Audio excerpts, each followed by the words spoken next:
presentación. Sí, señora, se está viendo. Bueno, listo. Entonces, cualquier cosa me van avisando, activan su micrófono para que podamos ir de pronto interactuando. Bueno, entonces en la noche de hoy nos encontramos para adelantar la sesión número 3 de la competencia transversal de derechos fundamentales en el trabajo con con el programa de formación de desarrollo publicitario, las fichas 311, 85, 88, 311, 84, 30 en su fase de evaluación.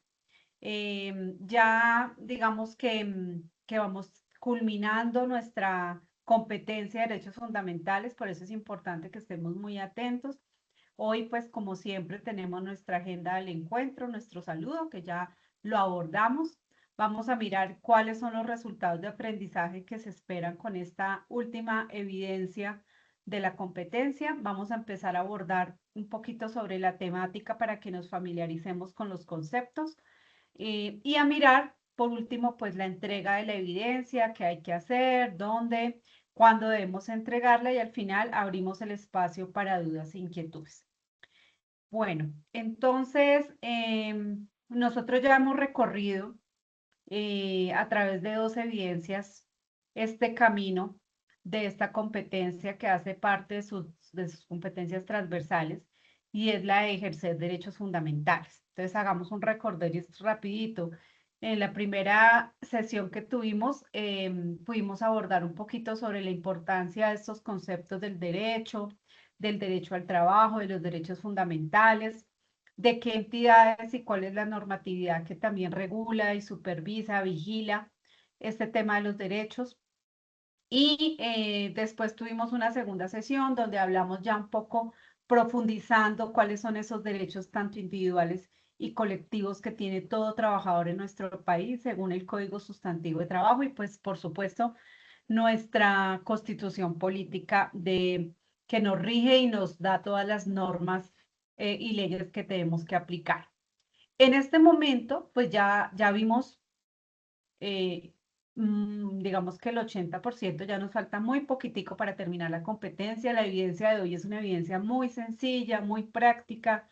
Han estado muy juiciosos entregando y realmente ya son muy pocos los aprendices. Sin embargo, pues quiero aprovechar este espacio para recordarles a aquellos que todavía tienen pendiente de entregar la evidencia de derechos fundamentales, que como les digo, son muy poquitos, de la 88, pues faltan por entregarme 1, 2, 3, 4, 5 aprendices que deben, algunos deben las 2 evidencias, algunos deben una, y de la ficha 30 solamente me falta un aprendiz. Entonces, para también mandarles el mensajito pues ustedes ya saben que esto ya se acabó, estamos en la recta final de su proceso de etapa lectiva. Importante pues que no se dejen acumular y cuando los aprendices que faltan por entregar las evidencias vean la grabación, por favor, ponerse al día con eso. Si tienen alguna duda en el desarrollo de las evidencias, yo he estado interactuando con algunos de ustedes por WhatsApp o me llaman que tienen tal duda, la vamos aclarando, les vamos apoyando, porque la idea es que ustedes aprendan, interioricen los conceptos y también puedan desarrollar la evidencia de una forma práctica y teniendo en cuenta pues que sé que tienen más evidencias que hay que desarrollar, entonces para optimizar los tiempos tanto de entrega de las evidencias de esta competencia como las otras transversales y las técnicas. Bueno, entonces, con esta última evidencia, nuestra competencia traía 4 resultados de aprendizaje. Con esta última evidencia esperamos ya aprobar los 2 últimos resultados de aprendizaje que están acá, ustedes los están viendo en pantalla, que hablan el 03 de practicar ya esos derechos fundamentales que ustedes ya los conocen y que si tienen dudas o quieren o son inquietos en conocer un poco más, que me parece importante, sobre este tema de los derechos fundamentales, pues también tienen como base referencia a nuestra constitución política, los convenios, acuérdense de la OIT, que es esa agencia que se encarga de vigilar y supervisar todo el tema de las relaciones entre empresarios y trabajadores. Entonces esperamos que ya empecemos a practicar un poquito más y a ser activos dentro de este proceso, como decíamos en alguna de las dos sesiones, independientemente del rol que vayamos a hacer. Vamos a estar de pronto como empleados en alguna empresa, en el sector en el que ustedes están trabajando del desarrollo publicitario, o de pronto muchos sé que también tienen la idea de emprender, de tener su propio negocio, pues también tener muy claro todo esto para evitarnos después dolores de cabeza, que demandas y ese tipo de cosas que a veces pues van en contra del patrimonio, pues de esa idea, de ese negocio que queremos emprender. La idea es que siempre estemos muy bien informados sobre todo este tema de los derechos del trabajo, que son muy delicados y que pues hay muchas entidades que están ahí vigilando que efectivamente esto se cumpla. El cuarto resultado de aprendizaje pues habla de que hay que tener un ejercicio práctico de los derechos humanos, reconociendo que los derechos humanos no solamente son de carácter individual, sino también de carácter colectivo. De hecho, hoy hablamos de los derechos humanos de tercera generación, donde hacemos énfasis e incluimos la naturaleza.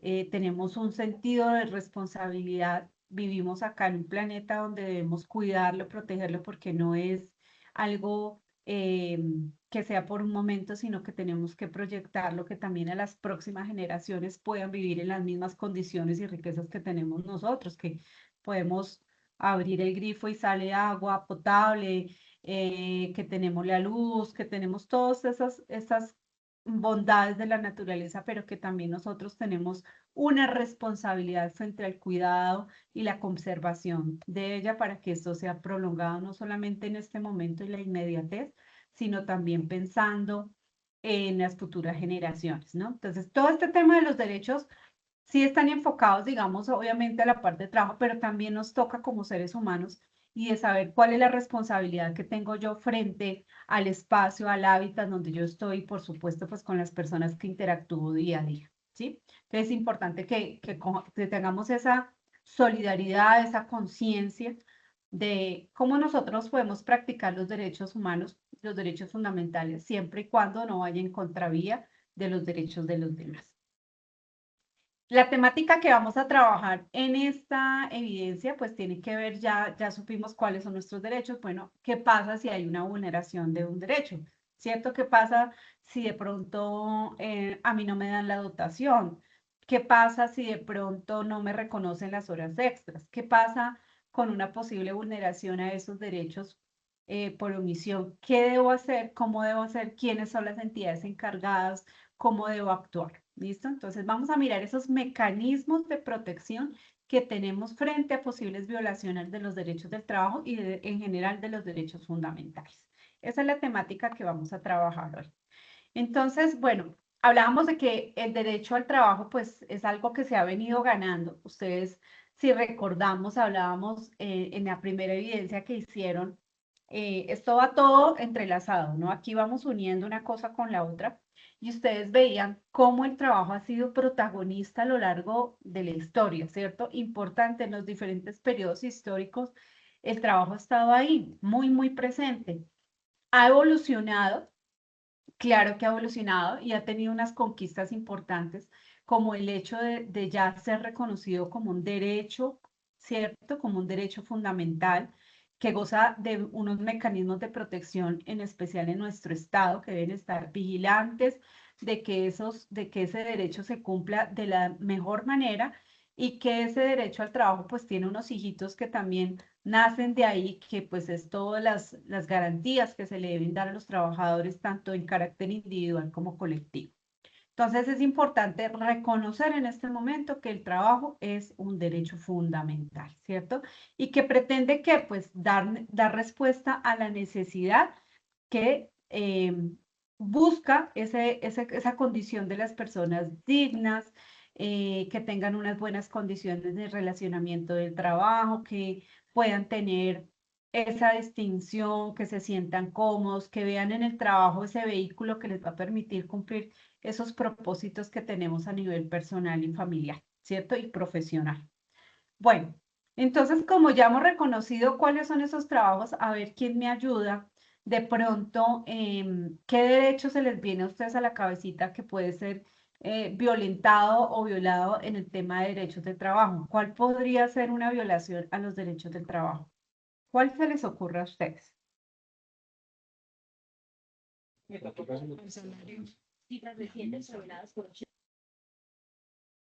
Tranquilos, aquí me pueden activar el micrófono, no se preocupen, o por el chat.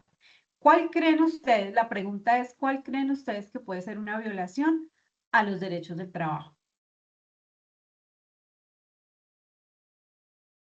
A ver, por aquí. ¿El no pago de los recargos? Muy bien, Diego, muchas gracias. Sí, el no pago el reconocimiento de las horas extras, ¿cierto? Que ya están muy bien descritas en la reforma que hubo en la reforma laboral, el reconocimiento de esas horas extras. Si no se hace ese reconocimiento, pues hay una vulneración de esos derechos del trabajo. Muy bien. ¿Cuál otro? ¿Cuál se les ocurre a Lorena y a Eliana? Pues yendo por esa misma línea, pues el horario laboral también.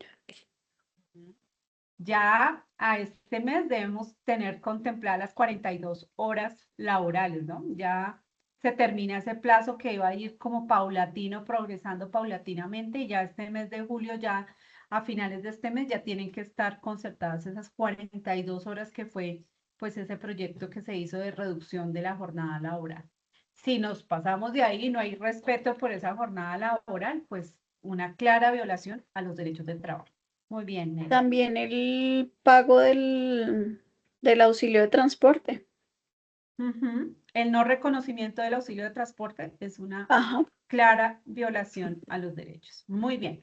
Sí, efectivamente hay muchos, ¿cierto? Dentro de esos los que ustedes acaban de decir son vulneraciones a los derechos del trabajo, como el no pago del salario, el no reconocimiento de la seguridad social. Ah, es que la señora dijo que no le pagara seguridad social, que porque que ella está afiliada al CISBEN y, qué pena. Pero los derechos que tienen que ver con la seguridad social son derechos irrenunciables, es decir, así el trabajador, el colaborador, el empleador diga que no le paguen, usted como empleador no puede dejar de asumir esa responsabilidad que es el pago de seguridad social. No, la no afiliación a riesgos laborales también es una clara violación, ¿cierto? Vulnerar el salario, ¿cierto? Pagar, hay un salario mínimo legal vigente y sobre ese es que se deben hacer todas las proyecciones, dependiendo de la jornada en la que yo trabaje, medio tiempo, pero sobre ese es que siempre se debe tener en cuenta para hacer ese pago tanto de las prestaciones como la de seguridad social. Muy bien, También sí, también el dime. rango de la ARL que se debe pagar realmente en el rango que es, porque si no, pues Sí, no tiene la cobertura que el empleado necesita. ajá, según el tipo de riesgo Ajá. que se ha evaluado y que se ha reconocido, ¿cierto? Porque no es lo mismo, hay unas ocupaciones que tienen un alto riesgo eh, para el trabajador y pues deben ser reconocidas dentro de ese tipo riesgo uno, riesgo 2, porque precisamente lo que tú dices, frente a un posible siniestro accidente, pues lo que van a mirar es ahí ese riesgo que está. Muy bien, excelente, chicos, muy buena participación. Voy a dejarles aquí, vamos a mirar un videito muy cortico para mirar, hacer ese reconocimiento de la entidad que también nos puede ayudar cuando hay esa posible, digamos, vulneración de los derechos. Espérenme un segundito, aquí lo voy a compartir. Veamos pantalla. Chun, chun, para que ustedes lo puedan ver bien.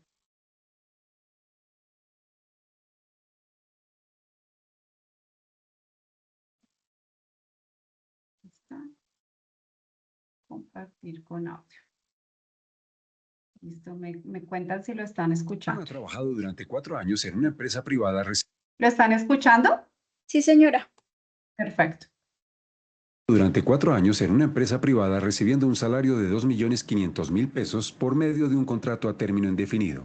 La empresa no le pagaba su pensión y ARL. Ante esta situación, Juan se acercó a la Dirección Territorial del Ministerio del Trabajo de la ciudad para dar a conocer su caso. El Ministerio del Trabajo realizó una inspección a la empresa y comprobó que estaba incumpliendo el pago a seguridad social de los trabajadores. El Ministerio del Trabajo impuso una multa y dio a conocer a los trabajadores los derechos laborales que tienen al prestar sus servicios a una organización. Las trabajadoras y trabajadores tienen derecho a un salario justo y equitativo, que debe ser suficiente para cubrir sus necesidades básicas y las de su familia. Derecho a la seguridad social. Esto incluye salud, pensión y riesgos laborales. Derecho a la estabilidad laboral. Significa que los trabajadores con contrato a término indefinido no pueden ser despedidos sin una causa justa. De lo contrario, tienen derecho a una indemnización. Derecho a la libertad sindical. Tienen derecho a afiliarse a un sindicato y participar en actividades sindicales sin que esto afecte su relación laboral con el empleador. Derecho a la negociación colectiva. Este es un derecho que les permite negociar colectivamente con su empleador las condiciones laborales, salariales y de trabajo. Derecho a vacaciones remuneradas. Estas varían según la duración del contrato y la antigüedad en la empresa. Derecho a prestaciones sociales. Los empleadores tienen la obligación de pagar las prestaciones sociales a sus trabajadores. Estas incluyen el salario mínimo, horas extra, vacaciones, primas de servicio y las cesantías. Calzado y vestido de labor o dotación. Este es un pago en especie que el empleador hace al trabajador o trabajadora cada 4 meses y corresponde a un par de zapatos y un vestido completo adecuado a la tarea que desempeñe.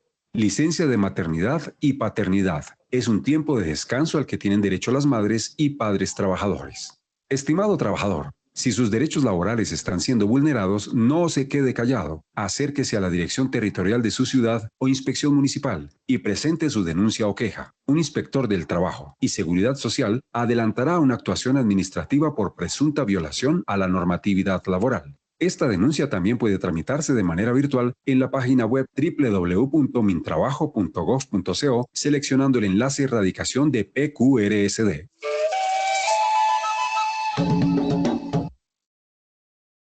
Bueno,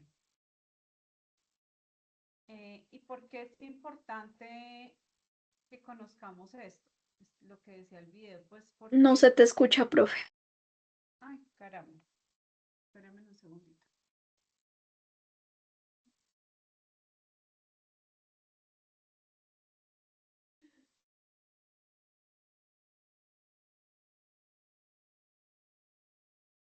¿Ya me escuchan mejor? Sí, señora. Ah, bueno, listo. Qué pena. Estaba aquí con el micrófono un poquito lejos. Bueno, porque es importante que ustedes vean este video y hagan este reconocimiento, porque ustedes saben que el Ministerio de Trabajo es la entidad que se encarga también de vigilar y supervisar todo el tema de las relaciones laborales en nuestro país. Y es allí donde también nosotros, si vemos alguna posible vulneración, podemos acercarnos a hablar con un inspector para poner en conocimiento la situación que se está presentando. Ellos lo que hacen es revisar, verificar si efectivamente puede darse ese escenario de una posible vulneración y lo que hacen es que llaman al empleador para tratar de realizar una conciliación. Si en ese momento no se logra algún acuerdo o conciliación, pues lo que sigue es que procede es una demanda laboral, ¿no? Que pues acarrea más tiempo, para la empresa es un poco más dispendioso porque también tiene unas multas dependiendo de la vulneración que se haya realizado. Por ejemplo, si no se paga el tema de seguridad social, pues eso acarrea también unas multas adicional al reconocimiento de los meses que no se pagó. Entonces, bueno, eso es bastante complejo. Pero entonces la idea es que ustedes sepan que el Ministerio de Trabajo tiene en cada una de las ciudades unas territoriales donde están unos inspectores que se encargan precisamente de recepcionar, canalizar y asesorar también. Si yo tengo mi empresa pues no sé qué tipo, qué modalidad de contrato voy a manejar, porque es que la persona solo va a venir por días o va a venir medio tiempo, entonces qué modalidad, qué figura puedo utilizar para poderlo contratar y no de pronto acarrear problemas más adelante. Entonces ellos también brindan esa asesoría de forma gratuita precisamente para evitar caer en esas situaciones de dificultad también para la empresa, ¿no? Porque pues el ministerio está dado no solamente para trabajadores, sino también es una entidad que extiende el brazo también hacia el sector el sector productivo, a los empresarios. Bueno, Entonces, para reconocer que esta entidad como el Ministerio de Trabajo también es un mecanismo muy cercano para también solicitar alguna queja o reconocimiento de vulneración. Pero también hay otra entidad, como lo hemos hablado, la OIT, que es una entidad de orden internacional que se encarga precisamente de hacer las normas internacionales de trabajo. Esas normas internacionales, pues, son esa carta de navegación que tienen todos los países adscritos a la OIT. En el caso de nosotros, pues, hacemos parte de la región andina junto con Bolivia, Ecuador, Perú, Venezuela, que hacemos parte pues de este organismo y por ende pues estas normas que ellos imparten pues son muy importantes porque de ahí pues se desprenden muchas políticas y estrategias a nivel laboral que se adoptan en nuestro país. Entonces es importante que lo reconozcamos, lo sepamos porque muchas veces no, bueno, pero ¿por qué esto? ¿De dónde sale? ¿Cómo se come? Hay que saber para poder exigir. Esta organización también atiende quejas de vulneración de derechos de trabajadores que hacen los sindicatos o hacen también las asociaciones o las agremiaciones. Ellos también a través de su oficina, digamos que en el área andina la oficina está ubicada en Lima, pero ellos tienen unas digamos, oficinas o personas que están muy presentes a nivel de la OIT en cada país, precisamente dando esos, recibiendo y también dando esas recomendaciones. Entonces, las normas internacionales, pues son convenios que se crean para los países adscritos, si lo quieren aplicar o no, pero la idea es que esto sea como esa línea que ellos deben escoger para poder brindar mejores condiciones de trabajo, erradicar algunas situaciones que efectivamente son unos problemas latentes en el tema laboral, en el tema de mercado laboral. Entonces son una referencia muy, muy importante que se tiene en cuenta para toda la parte normativa y legal del tema de trabajo. Entonces, en la OIT, por ejemplo, está el convenio 98 y 87. Este convenio hace referencia a todo el tema de la libertad sindical, la negociación colectiva, el trabajo común para lograr mejores condiciones para los trabajadores en las empresas, ¿cierto? El sindicato debe tener esa finalidad y esa razón de ser, y es que debe ser un mecanismo que se utilice para buscar el bien general, no el particular, sino el general, y siempre también velando de no ir en contravía del detrimento de la empresa, ¿cierto? Pues debemos asociarnos, buscar condiciones mejores, dignas para los trabajadores, pero también teniendo en cuenta las condiciones de la empresa. También está el convenio 100, que son todas las temas de condiciones laborales. De aquí que hoy en día sea tan importante y obligatorio que todas las empresas tengan sus programas de seguridad y salud en el trabajo. Fíjense que eso no es solamente capricho acá de nuestro país, de, es que no, esto viene desde una norma internacional donde dice que todas las empresas deben tener su sistema de seguridad y salud en el trabajo, deben tener unas jornadas laborales equilibradas, donde haya un espacio también para que el trabajador tenga un equilibrio entre su salud física, mental, pueda compartir con la familia y tenga ese punto de equilibrio dentro de esas jornadas laborales. Entonces, a lo que ahorita hacíamos referencia, que en nuestro país ya este año se reduce la jornada laboral a las 42 horas. Los salarios también, que haya un salario mínimo legal vigente, que es como la base hacia el cual se van escalando los salarios, dependiendo siempre del nivel de experiencia, de formación, que debería ser así. Sé que hay algunas excepciones, que hay unas situaciones donde a veces pues no es tan pegado a la letra, pero sí existen unas escalas salariales donde se deben pues respetar y que debe primar la experiencia y la formación de las personas. Otro convenio que tiene la OIT muy importante es la no discriminación. ¿Y esto qué dio como resultado? Que, por ejemplo, en nuestro país hay una política de incentivos tributarios, organizacionales, administrativos en las empresas que contraten personas con discapacidad, por ejemplo, ¿sí? Donde les devuelven la declaración de renta al 200%. Entonces, esas políticas que crean los países vienen también muy, muy de la mano con esos convenios internacionales. La erradicación de trabajo infantil. también es muy importante porque sabemos que las niñas, los niños y los adolescentes pues deben estar estudiando, capacitándose, formándose, ¿cierto? Y no pues asumiendo labores ni deberes que a la edad de infancia pues se deban hacer. Y que reconoce también que hay unas peores formas. En nuestro país lo vemos día a día en los semáforos cuando nos acercamos y vemos los niños instrumentalizados en el tema de la mendicidad. En la minería vemos también que hay muchos niños jóvenes que están exponiendo su vida, ¿cierto? Sin una condición de seguridad, pues porque muchas veces lo hacen hasta porque son instrumentalizados. Entonces hay una política en nuestro país a través de, también del ICBF, de la Policía de Infancia, donde se trabaja en esta erradicación del trabajo infantil. Ahora bien, ¿cómo se crean esos convenios? Eso no nace de la noche a la mañana, ni nadie se lo inventa, sino que tiene todo un proceso, un protocolo que la OIT implementa. ¿Y con quienes analiza e implementa estos convenios? Recordemos que la OIT es una entidad tripartita, es decir, son tres actores importantes que están en esta organización. ¿Quiénes son? Está el gobierno, representantes del gobierno, están representantes de los trabajadores y está representantes de los empleadores, de los empresarios, ¿cierto? Por eso hablamos que es una entidad tripartita, porque tiene tres actores fundamentales donde se analizan estos convenios. Entonces, lo hablan con conocimiento de causa, porque cada uno lo dice desde el escenario en el que está, ¿cierto? Entonces, estas normas tienen todo un proceso desde partir de la identificación del problema, analizan el problema, se dan cuenta si es una problemática a nivel laboral global, si es algo que efectivamente atañe a varios países, ¿cierto? Si es algo común, como el ejemplo que yo les decía ahorita de la erradicación del trabajo infantil, del acoso laboral, la discriminación, ¿cierto? Eso no solamente se da en nuestro país, sino que es algo que se ha visto que ocurre de forma generalizada.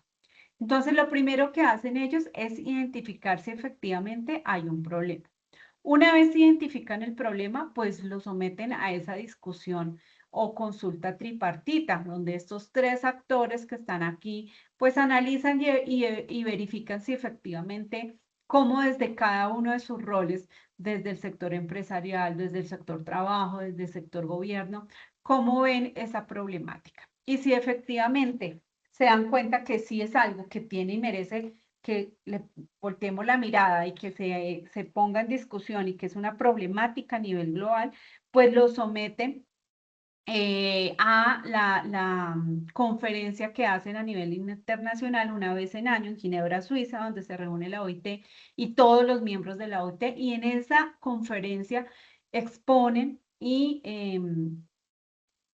digamos que hablan un poquito de cuáles son esas causales de esa problemática que se identificó. Y es allí donde se somete a aprobación, y es en esa conferencia internacional donde sí dicen efectivamente es una problemática, vamos a realizar un convenio o una norma internacional para que se creen políticas y contrarresten esa problemática. Una vez se aprueba en esa conferencia, pues los países tienen dos opciones. Uno, ratificar que efectivamente lo van a poner en práctica en su país o pueden también hacer caso omiso, pero la mayoría de países lo toman. ¿Por qué? Porque esta ratificación por los países pues también va de la mano, no solamente por un seguimiento y supervisión, sino también por unas recomendaciones y asesorías que da la OIT para implementar esas mejores prácticas, esas mejores estrategias y contrarrestar esa problemática. Entonces, una vez que el país ratifique que efectivamente lo va a poner en práctica en su país, pues la OIT va a estar haciendo seguimiento, supervisión de que efectivamente se creen esas políticas necesarias para contrarrestarlo. ¿Listo? Entonces, es muy importante estas normas internacionales y que nosotros conozcamos de dónde salen y por qué están y por qué se dan a nivel y cómo llegan a nuestro territorio, cómo se materializan, el por qué y cuál es la base normativa y legal que tiene. Entonces, tiene una base muy importante que es la OIT, que promulga cada una de estos convenios y normas internacionales a nivel de trabajo. Muy bien. Entonces, ellos también, la OIT también son un mecanismo de protección de los derechos fundamentales en el trabajo, porque allí es donde, bueno, mire, hay una norma y a través de esa norma, pues yo sustento cuál es esa vulneración que se está viendo expuesta frente a ese escenario. Entonces, yo puedo poner una queja ante la OIT argumentando que efectivamente hay una norma internacional donde dice, que no debe haber el tema del acoso laboral, ¿cierto? Entonces, importante. A nivel país, a nivel de territorio, pues también existen unos mecanismos de protección a los derechos fundamentales. ¿Cuáles son? Pues ustedes lo han escuchado mucho y es el derecho de petición. Este mecanismo pues está amparado por la Constitución Política de nuestro país y no solamente es un mecanismo de protección eh, frente a una vulneración de derechos, sino que también el derecho de petición es un derecho fundamental. Es un derecho fundamental. ¿Y qué quiere decir eso? Pues que si usted pasa un derecho de petición a una entidad pidiendo información, pidiendo solución de algún caso, haciendo algún requerimiento y la entidad no le contesta, pues si a usted no le contesta, no le da respuesta, pues ¿qué está pasando ahí? Pues hay una vulneración de un derecho fundamental. En ese caso, ¿qué procede? Ay, se me fue aquí la cosita esta. En ese caso, ¿qué procede? Pues otro mecanismo que ya ahorita les voy a decir. De hecho, no sé, se me fue esta rayita. Listo. ¿Qué procede? Pues otro mecanismo que es la acción de tutela, que ya la vamos a mirar aquí más adelante. Bueno, entonces, el derecho de petición hoy en día es uno de los más utilizados. Yo sé que ustedes también, o en algún momento lo han utilizado o han escuchado de este derecho de petición, que es pues esa manera como respetuosa de que uno puede solicitar información, algún requerimiento a alguna entidad, tanto pública o privada, frente pues a una situación que se está presentando. Estos derechos de petición tienen unos términos de respuesta, ¿sí? Casi siempre son 15 días a partir de la radicación.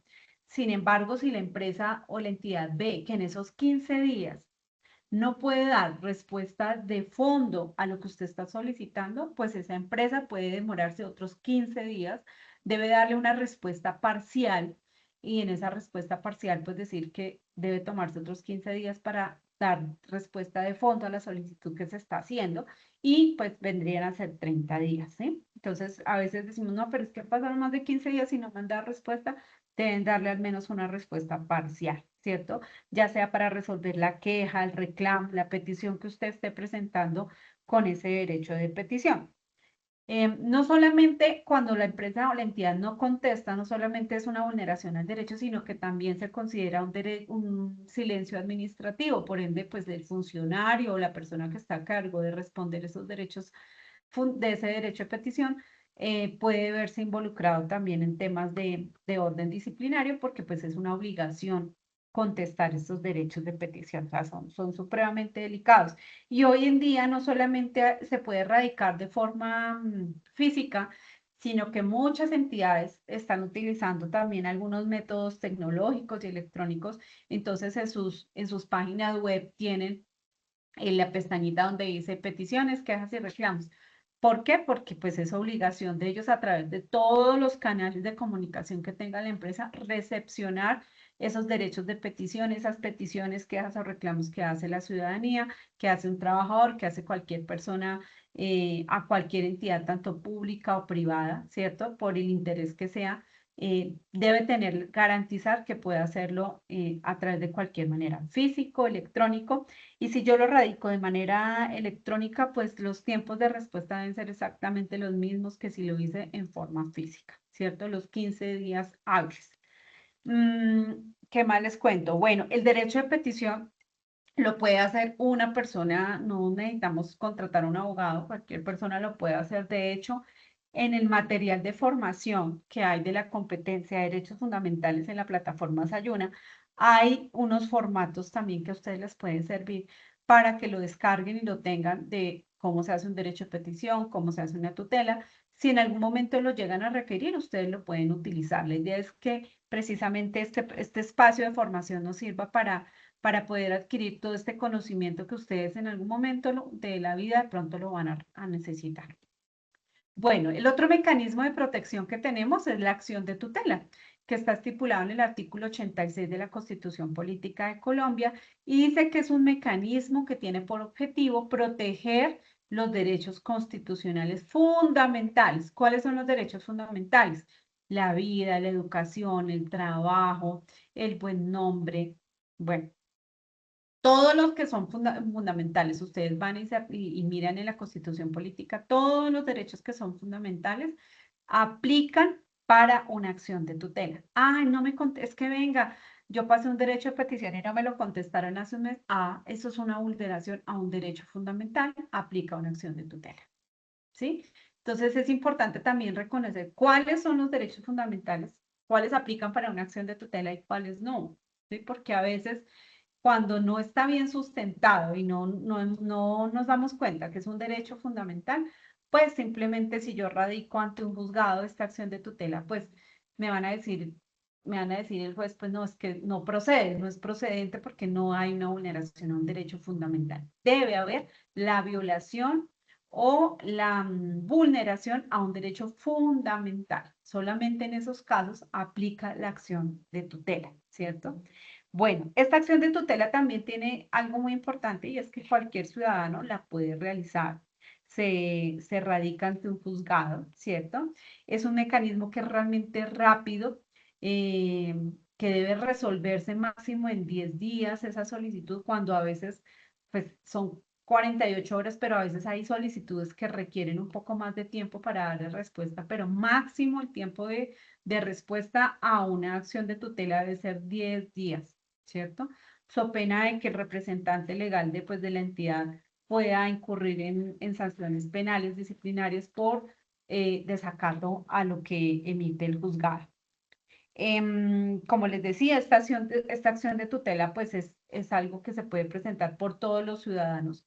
Incluso en algunos casos se puede presentar de forma verbal. ¿En cuáles casos? Cuando la persona no sabe escribir.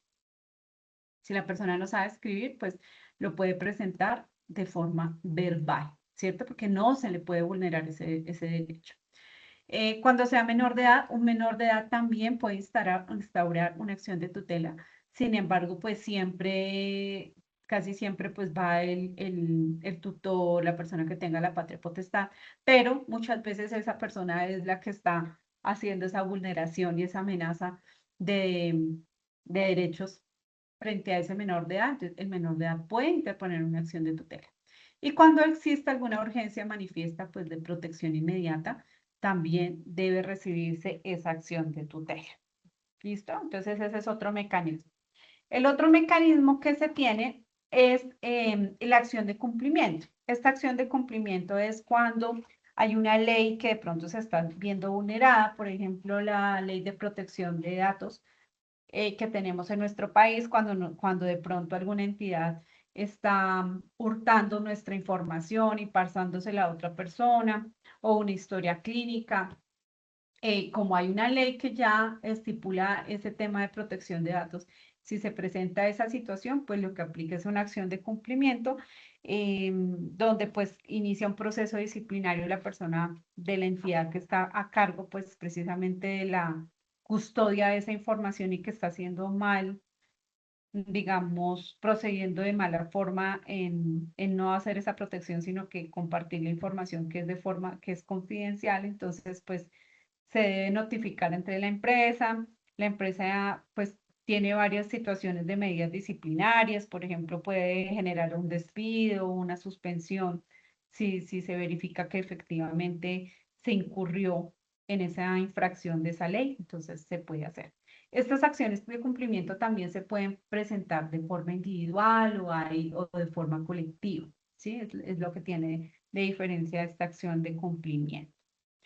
Bueno, muy bien, chicos. Entonces, esto a nivel general de lo que vamos a hablar de las temáticas y los mecanismos de protección. Entonces, vamos a mirar ahora nuestra evidencia, que es una evidencia muy sencilla y es prácticamente de lo que hemos venido hablando, de esos mecanismos de protección que tenemos en nuestro país, y la idea es que ustedes se familiaricen un poco más con estos conceptos cuando en alguna situación los lleguen a requerir. Entonces, ¿qué es lo que vamos a hacer? Entonces es una evidencia muy sencilla, vamos a hacer un cuadro comparativo. Bueno, profe, ¿qué vamos a comparar? Vamos a comparar qué diferencias hay o qué similitudes hay o cuándo aplica una acción de tutela y un derecho de petición. Entonces van a hacer ustedes su cuadro comparativo. Pueden utilizar cualquier herramienta digital. Eso sí, por favor, de su autoría. Pueden utilizar Canvas, la que ustedes quieran, pero por favor háganlo ustedes, porque ustedes ahorita, bueno, hay muchas formas que uno entra y dice cuadro compartido, ¡pah! Le arroja todos los que hay y se lo hace. La idea es que ustedes lo hagan, porque pues digamos que en últimas, al final del día, la idea es que ustedes aprendan, conozcan un poco más de estos mecanismos y que pues les sirva no solamente en su vida personal, sino también en su vida profesional. Entonces hacen su cuadrito. La idea es que también hagan una conclusión para saber cuál es la opinión que tienen ustedes frente a estos dos mecanismos de protección. Entonces hacen su portadita, su cuadro comparativo y al final la conclusión. ¿Listo? Máximo 2 hojas, no se van a, no van a gastar más. Para hacer el envío, pues deben remitirse a la plataforma Sayuna, a derechos fundamentales, mecanismos de defensa de los derechos fundamentales, guía de aprendizaje 8. Allá ustedes van y van a adjuntar su evidencia. Esta evidencia está habilitada desde el 6 de julio y va a ir hasta el 12 de julio, pero pues como tenemos un festivo, que estamos estrenando festivo, entonces pues digamos que van a tener plazo hasta la medianoche del 13, que es un lunes festivo, sí, lunes festivo, entonces para que tenemos 3 días para que ustedes puedan hacer de forma muy oportuna, con calidad, con profesionalismo, esta evidencia. Bueno, caramba, acá. Aquí les muestro pues nuevamente el recorderis de dónde estamos en la plataforma Sayuna, estamos en la actividad Proyecto 4. En la guía de aprendizaje también van a encontrar toda la información que ustedes necesitan para desarrollar el cuadro comparativo. Vamos a ir a donde dice evidencias, guía de aprendizaje 8. Allí le damos clic y van a encontrar abajito, abajito, abajito la de mecanismos de defensa de derechos fundamentales. Allá damos clic y van a encontrar 2 archivos. El primero, que es una guía para que, pues, de pronto hay personas que dicen, yo no tengo ni idea de cómo se hace un cuadro comparativo, nunca lo he hecho, quiero saber cómo se hace. Ahí está una guía que ustedes pueden descargar y ver y les dice cómo se elabora, cómo es la lluvia de ideas, cómo organizan la información, para que les quede mucho más fácil de realizarlo y pues con la mayor calidad. Y está el instrumento de evaluación. Entonces ahí en el instrumento de evaluación ustedes también le pueden dar clic y ahí les dice pues qué es lo que vamos a evaluar. Entonces pues que el derecho, que en ese cuadro comparativo estén las características del derecho de petición, las características de la acción de tutela, que ya muchas las hemos dicho aquí en la sesión. O sea, si estuvieron súper atentos, simplemente es como transcribir e investigar un poquito más y ya. Cuando aplica un derecho de petición, cuando aplica una acción de tutela y dar un ejemplo cuando procede la acción de tutela y cuando procede el derecho de petición. Digamos que este es el instrumento y la lista de chequeo que vamos a tener en cuenta para evaluar la evidencia. Entonces, es una evidencia muy, muy sencilla, muy fácil de hacer. Espero que puedan cumplir con los tiempos de entrega para poder ir evaluando ya la competencia, todos los resultados de aprendizaje, vayan aprobando esta competencia y pues todas las que ya nos quedan ahorita finalizando la formación. Voy a abrir el espacio para dudas e inquietudes. Quiero que ustedes me cuenten si quedó clara la información, si tienen dudas. Todo claro, muchas gracias.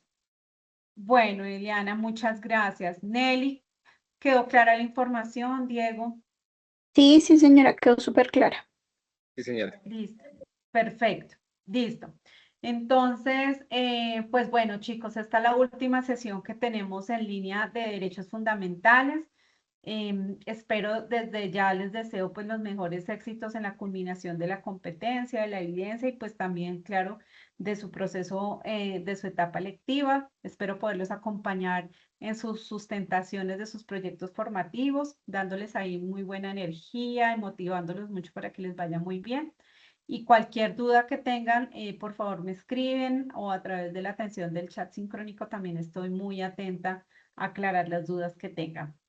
Entonces, pues no es más, eso era lo que nos requería en la noche de hoy. Si todo está muy claro, pues ya damos por finalizada la sesión. Está operando. Muchas gracias. Bueno. Listo, bueno, que estén muy bien. Feliz noche, feliz descanso. Hasta luego, gracias. Hasta luego, gracias.